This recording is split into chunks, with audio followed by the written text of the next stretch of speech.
live. This is the first time that I usually go live on my laptop. So this is the first time that I'm going live on the phone. So welcome everybody. I am here with my good friend and colleague, fellow coach. This is Michelle Potter. She actually has a new book out, which I want to discuss. But I want to set this up, Michelle, and for you and I both, part of the thing, well, it's New Year's, right? So happy 2026. And with New Year's, of course, we are all thinking about change. It's kind of unavoidable. It's sort of in the air.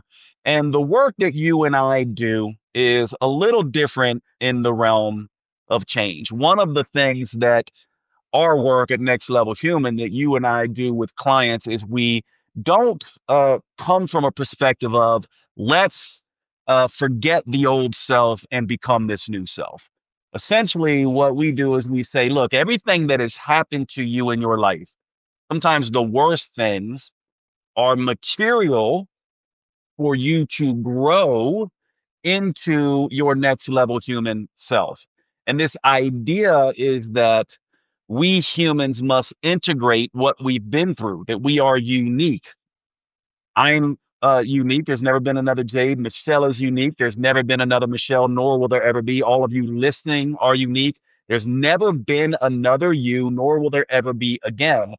And the contention that Michelle and I come from, and don't let me put words in your mouth, Michelle, but I'm just trying to set this up, is that everything that has happened to you is material for growth and evolution and has buried within it aspects that can change you to realize your deepest purpose and give immense meaning.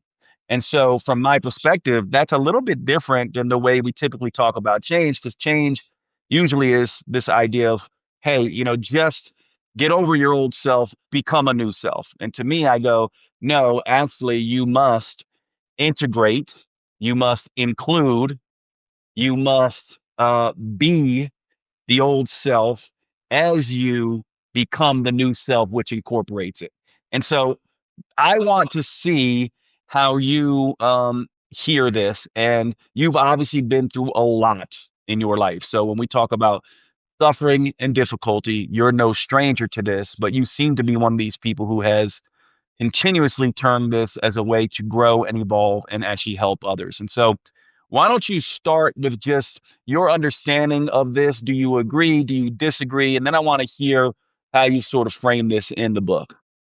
Yes, I love it. Thank you, Jade. First off, just thank you for having me on today to be able to share that. But yeah, I do agree with that. And yes, I have been through some struggles, and that's what led me to write From Hell to Rebirth and my latest release on Awakening Truth Be Told, because life is a journey and it's what you do with it.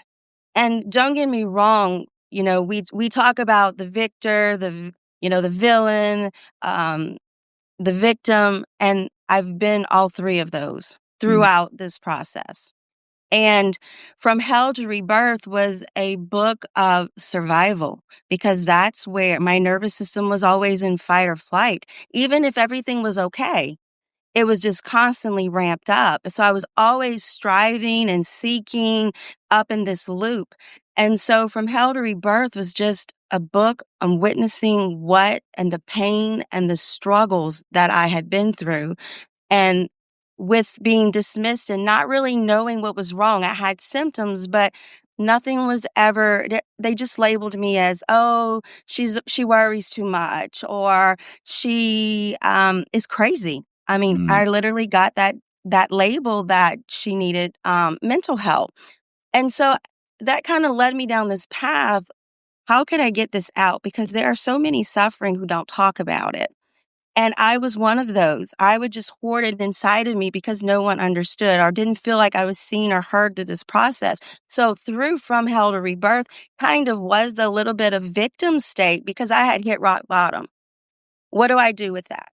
And I was able to express, and that's why I love to write so much. I've been keeping journals forever because it was part of my healing. It would help me express myself and the things that I couldn't talk about because no one was really listening. And so that's kind of where From Hell to Rebirth came from. But then it takes you on a journey. And throughout this process, and then when I finally got the label of chronic Lyme and co-infections and sent me into treatments, that's when I really hit rock bottom. I thought, oh, I finally got something, a label. They told me this, so life was going to be okay. But it wasn't. It was really just starting because it started bringing out things that I had never dealt with. And so then I took on the role of, okay, so I needed to do a mindset change. Everything was going to be about mindset. If I just did this, and it worked for a short time, but it wasn't lasting.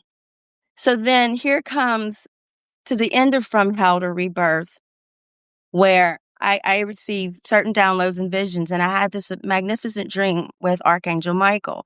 And he took me on this journey to see myself as I was writing From Hell to Rebirth. And there she was, this beautiful spiritual angelic awakening. And I knew from there I was given the title, Awakening Truth Be Told. No more darkness, only light.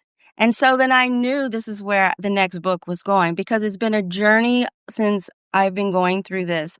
And with Awakening, it was beautiful. It's been 5 years in the making, but I had to put it on hold because it wasn't done, because I knew at some point I was going to have an awakening experience. And then I knew when it was going to be time for me to release this part of the journey. So I traveled on through that, and I talk about my sense of having to control everything, not being able to let go. Yeah, I can say that all day long. Oh, I can do this, I can do that, but it really wasn't changed because there was no action behind the words, or I would be so short-lived. And then I came across of the identity work. It's always been a stronghold on me. And then I started going through the process myself and the transformation. And it wasn't just the surface level. It's about going deep within. It doesn't have to be loud and chaotic because from my experience and my own personal journey, it has not been any of that. It has been very quiet and stillness, which leads me into surrender of what awakening truth be told. It's not the type of surrender that is like religious concept. It is about surrendering to yourself.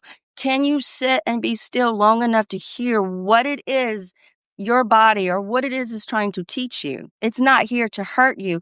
And that's the beauty of where I am in my journey with the Lyme and the co-infections. And yes, I'm a year out post-treatment again because I relapsed because I wasn't dealing with what was underneath that needed Mm. the healing aspect of this. And for me, it was that little girl. That little girl's been on her command post for so long. And it was just meeting the different parts of myself, Okay, which led. let's stop there for just a minute because that to me is really interesting regarding this idea of identity work, control, and then back to a past part of yourself. And you Yes. talked about the idea of the stuck nervous system. The reason why I want to just pause here briefly is because right now in the world of, obviously I come from the world of metabolism and functional Hmm. medicine. All the rage right now is nervous system rebalancing, protect your nervous system. You and I in our work know that there's two phases that come before that. This rewriting of the unconscious sort of identity structures and the rewiring of the emotional holding patterns prior to nervous system rebalancing. And so when you say that you were, controlled, that you were wound up tight, that you tried certain things and they wouldn't stick, and then you had to sort of go back and have conversations with the younger Michelle, a past part of yourself, I am incredibly interested in what that looked like. And just real quick, I want to frame up for people this idea because I think it may help in where you might go with this. This idea, if you notice that Michelle talked about three states in which we can hold our suffering. We can hold it as the villain, which is sort of the hurt, suffering person who wants to hurt others. By the way, they don't always want to hurt others. They just do it because they don't know any other way to cope. Then there's the victim who essentially overly identifies with the suffering, so much so that they become an extra source of their suffering. right? And then there's the victor or the hero, which essentially says, I will take this suffering, I will use this hurt to help individuals. And so I'm curious, two questions for you. One, when you went back and met this little girl to rewrite and rewire some of the belief structures that she had and the emotional patterns that she had, what exactly did that look like? And in your awakening, was this transition from villain to victim to victor present for you? Absolutely, and you described it in exact order because I was mean. I mean, I was angry, and that's where she was. She was angry, and she's always had issues with safety and security, and that was such a big thing. And for me just to go back and not try to fix it, just giving that little girl that space to express what it is for us to go forward. So then there was the past self of the little girl, but then there was the Michelle, me in the present, and being like, okay, it's okay to get off your little command post. We're going to do this together. We are a team for the integration because I don't want to just say, okay, well, you don't need to be heard because that's why she's screaming anyway or Mm, be seen like a tantrum. So I wanted to integrate her that she does have a voice, and that's been one of my things is a lack of voice. And so I wanted her to have a voice. But then I love the aspect of bringing in my future self, my next level human self, coming together at the table with the little girl, with the Michelle right now you're talking to, and the Michelle of next level human. And just to have that beautiful roundtable conversation in the awakening, absolutely. The journeys I went on, I'm sure you probably remember some of those journeys, and I in my book, Awakening Truth Be Told, I give you the outcome of every journey and the experience. And yes, that was part of the process. And it was like a release. And I'm happy to say that, yes, there are layers of that. I'm not saying that, oh, we had a one time, one and done, because it's not. As humans, we are made up of so many different layers of our lives. So you're going to have to do a little bit at a time. But now I can sit with that. I don't like freak out or say, oh, I'm having this response. What is it telling me? And where is it coming from? Is it coming from my little girl again? Is it coming from my young adolescent, my teenage self? Or is it coming from myself right now? mm. So I just like to sit and be present with that.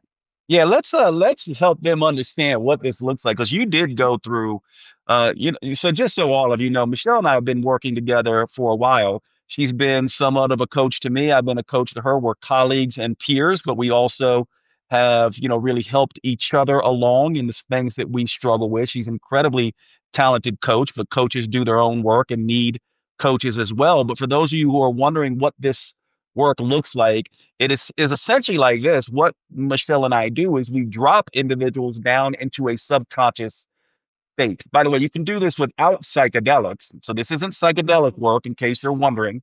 And what we're doing in that place is essentially, for lack of a better way of describing it, a controlled lucid dream.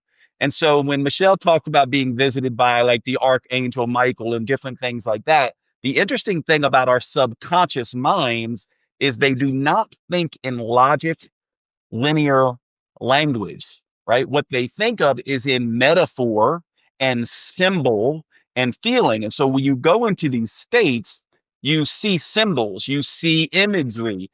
It's kind of like having a dream, and we all know what that's like, right? You'll be like, hey Jade, I was having a dream about you, except in my dream you were a cat that was wearing a New York Jets jersey and jumping on the house, and it just makes no sense except you know what it meant in the dream. This is what happens inside of these states. And so Michelle is dropping into these things. And then what happens is certain energetic components of ourselves, for lack of a better word, move. And we know they move because you will shed.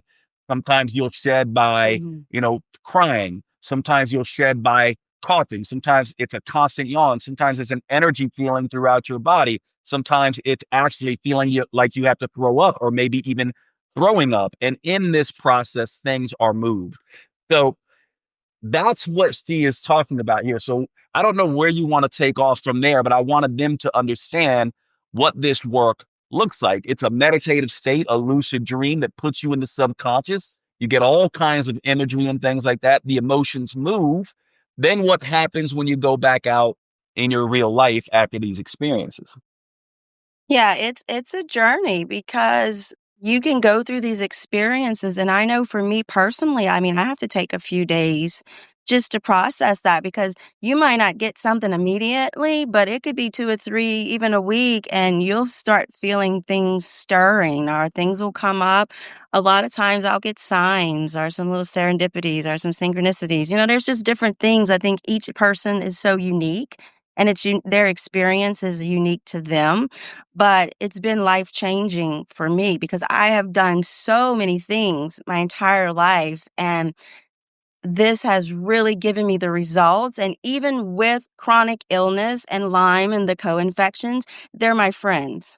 And I know people, when I say that now, people think I am absolutely crazy. Like this is, this illness could be a living hell. And it is, don't get me wrong. However, it's just the way you choose to look at it. And I choose to look and see it differently and that I'm going to use it to allow me to grow because it is teaching me something. And so, because I had to go through round 2 again, that means the loop was showing me something again. And here I am being able to share my story and get that out. And Lyme is just a part of my story. Mm. And okay, and what would you say, Michelle, to people who might say something like, well, we humans are meaning making machines, and we make meaning so that we can simply make ourselves feel better in the difficulty of our suffering.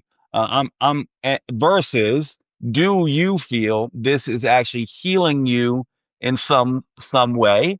Perhaps maybe not even physically, but maybe energetically or spiritually. I don't know. How do you see that when that comes up? Because I'm sure some people who don't do this work might just go, well, you're dealing with an incredibly difficult thing. And your mindset, of course, is going to try to make sense of it to soothe you. And I'm just curious how you deal with that, which, by the way, I don't see anything wrong with that. It's far better than torturing yourself further. Absolutely. And it's helped me. I take my illness into some of the work that we do, especially the quantum energy clearing that we do, and talk to it because I want to know what is its purpose. I write in From Hell to Rebirth, it was just set out. It's a silent to destroy and kill you so that on your death certificate, it just says you died of natural causes. Mm, And for me, it was like, there's got to be more to this. What is it? What is it showing me? And so I went in and my different infections that I had, and what are you trying to teach me? And a lot of it was just me not being able to be who I am and just being me. And what mhm, is under that?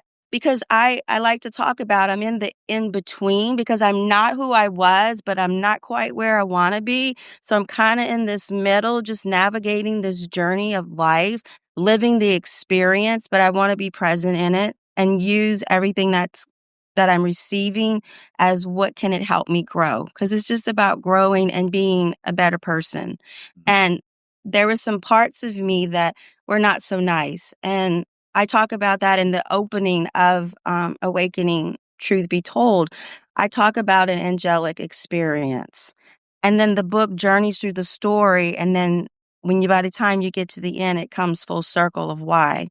And so just different characteristics and aspects of the next level human self that I aspired to be. yeah. Yeah, it's interesting too. I don't know if I've ever told you this, but I think I've told you this. You and I talked about because we're both writers. You've written Mhm. a bunch. I've written a bunch. 9 books going on number 10, and one of the books that actually has never been published. It's the largest book. I don't know if it's ever going to be Yeah. published now. It's like we all have those books, right? So this has hundreds of thousands. It's got like over 100,000 words in it, but I don't think it'll ever get published. But I wrote a story about my mother in that book, and it is I have never cried as hard in my life as I did with what that story brought out. And so there's a lot of healing also in writing, and I think Yeah. most of us here on Substack understand this, but in case you don't, when you write, it does put you in a different brainwave state and a different receptiveness to do some of this work. So when Michelle and I do this work, it's not just going into these alpha and theta brainwave states. It's actually also coming out, trying to stay in that state as much as possible, and then using writing and writing these stories because it will release an awful lot. And of course, again, this is one of the things. I'm not a huge fiction reader.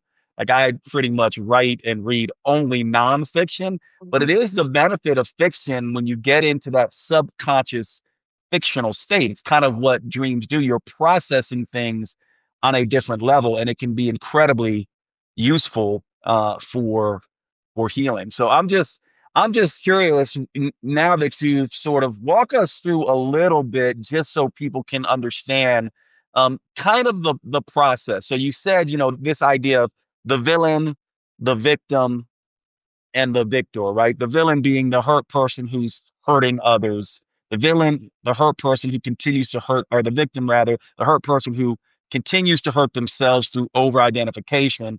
And then the victor, who essentially is the hurt person who's helping people.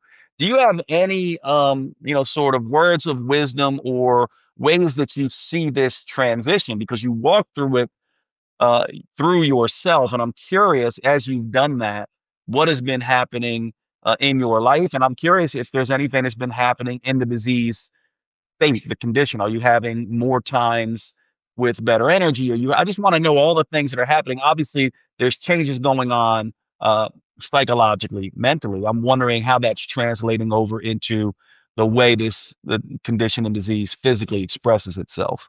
Yes, absolutely. One of the biggest things about this illness is that we're very much alone, and we seem to, in my experience, I self-isolated. I just completely separated myself from anything and anybody.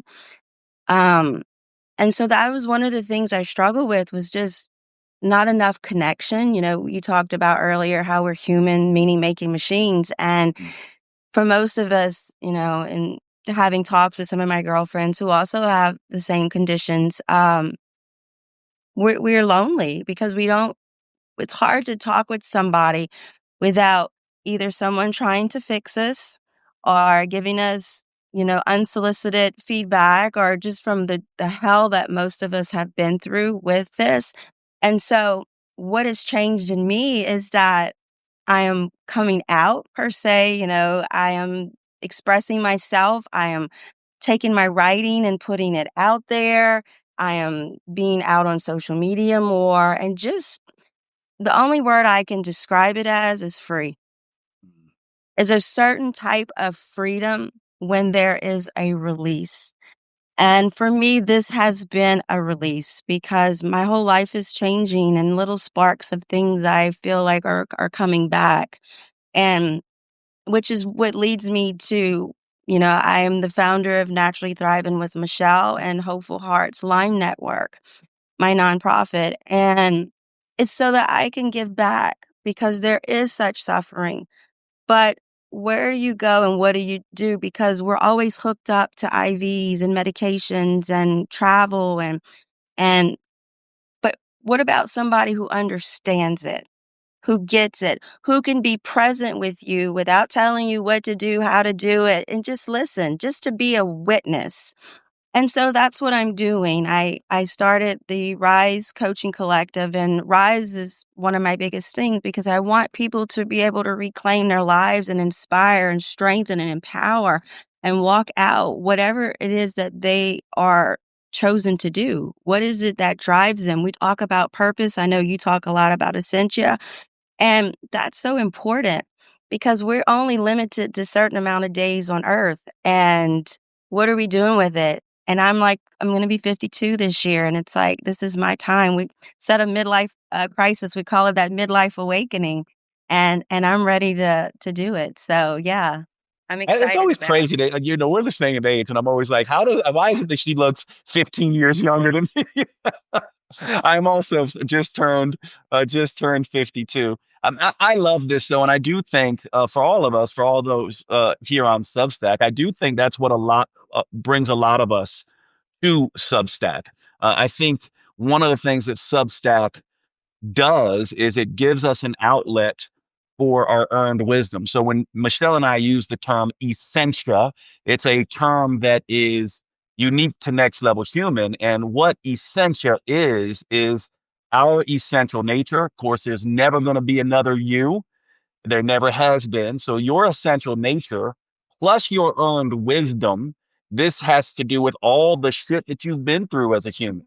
Your suffering is unique in a sense, right? Your dramas and your traumas, you've earned wisdom from that. So you've got your essential nature, you've got your earned wisdom. And then there's the piece that I think you're talking to here, Michelle, which is the intentional purpose potential. And I phrase it that way, intention, what I plan to do versus the purpose potential, what I can do based on my essential nature and my earned wisdom. So this is what essentia is.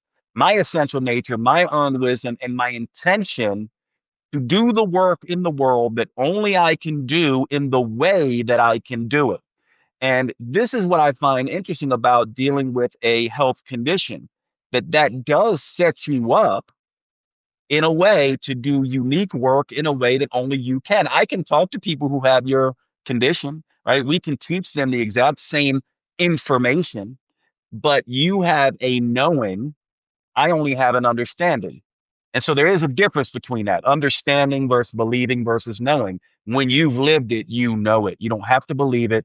And understanding is limiting for you. So other people can really feel that energetic. That's what I think so amazing about this. And I do think that Substack and other social medias, as much as we might loathe some of the social medias, they do give us Mhm. a medium to express our essentia. And I think those who are using it in that way are healing to some degree. I don't know Yeah, what and you think about that. I agree, and I like to tell people too, when you're talking with me, I'm gonna pretty much it's all from lived experience, from what I've walked and what I've been through, in this process, and so I'm just blessed and grateful that I get the opportunity, to do that, but yeah. Well, so tell them one more time. Obviously, you all can find Michelle here. It's Michelle L. Potter on Substack. And definitely check out her book. Tell them the different books, where they can find you. Tell them a little bit about your work, and then we'll wrap up. And I so appreciate you being here. Thank you. Yes, From Hell to Rebirth and Awakening Truth Be Told are both found on Amazon. You can also go to naturallythrivingwithmichelle.com, which is my website, gives a little bit more background about me and my journey. And the Rise Coaching Collective is basically taking what I've walked through and having it be offered to those as well. So they're going to get that coaching experience, they're going to get witnessing, they're going to have a community of people for uplifting and support. And they also get some of the belief and repatterning neuroplasticity sessions, of course, created by the Dr. Jade Teta, which I'm excited about. I get to share his work as well with you guys.